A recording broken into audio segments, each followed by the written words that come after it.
We're a company involved in food and agriculture, which is what all of you are involved in as well. And it's not just about Cargill, because this is also your world, and we compete, many of us, with each other. But the bigger competition is not with each other, it's with the other food and ag supply chains. And so from the barley seed to the beer, we're competing with the corn supply chain, the bean supply chain, and the other specialty grain supply chain. And somewhere within this world, we have to find our place. I think that Cargill might have a relevant point of view when we talk about having a supply chain from barley seed to beer that can be competitive and sustainable as we go forward. So I want to ask you a question, and I want you to make this personal to yourself and to your businesses. How fit are you personally to take on this challenge? Physically, mentally, and intellectually, do you have the energy and the capability to be a leader in this effort?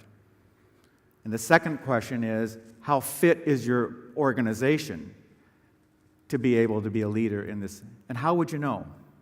So this is a slide directly out of one of our strategy decks. It's a partial look at how I might be able to have you think about a totally fit company. So along these 8 parameters in the middle of this slide, those could be the diagnostics to have a healthy business. Along the horizontal axis of this slide, on a 0 to 1 to 10 scale, we've assessed everyone, all the maltsters in this room. This is a maltster slide, but it could be a slide for a seed company. It could be the slide for a grain company. It could be the slide for a brewing company, and much of these components will be similar. But from top to bottom, those are the parameters, and then the scale that we're evaluating against. A 5 would be the minimum acceptable level to be competitive and sustainable in this industry. If you get up to 7.5, you're getting into world-class kind of performance along that parameter, and anything above that is outstanding. And so I think when you look at this slide, whether you're looking at the group on the left or the group on the right, none of us is completely healthy. And so it's important, because when we look at the total health and fitness of our organization, and this is just one element of that health and fitness, we have other parts of the chain that also have a similar kind of analysis to go through. How are you going to get there? How are you going to take the commitment to do something different to get yourself in better health? And this is all of us, because none of us are perfect here. But we live in a risky business. These are just recent headlines over the last month. But in food and agriculture, we live a risk business, and we know this.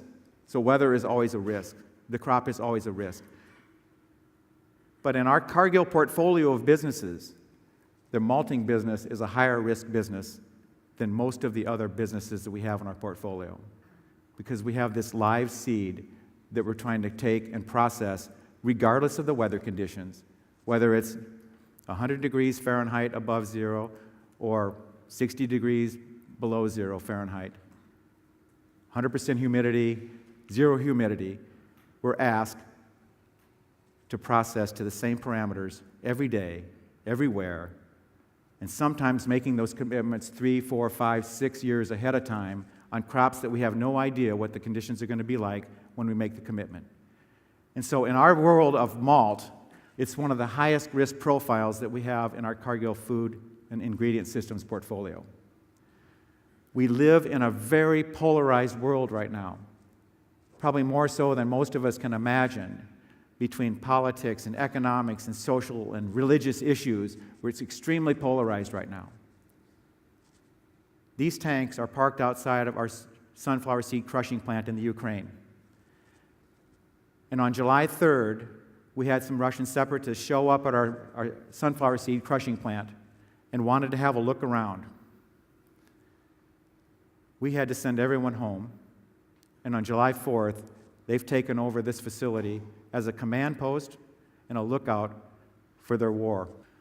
The last shock example I'm going to talk about is one that most of you in this room are very familiar with, particularly the grain traders. when somehow the rules of the game, or at least what we thought the rules of the game were, changed midstream.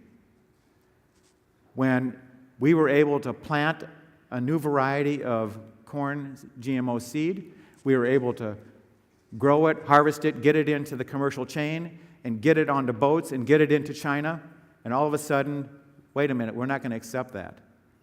So 1.2 million tons of corn sitting in the port of China with no home. So what is the future of this industry? When I say it's high risk, it's also then high opportunity. Somebody's going to benefit from this, and somebody's not going to benefit from this.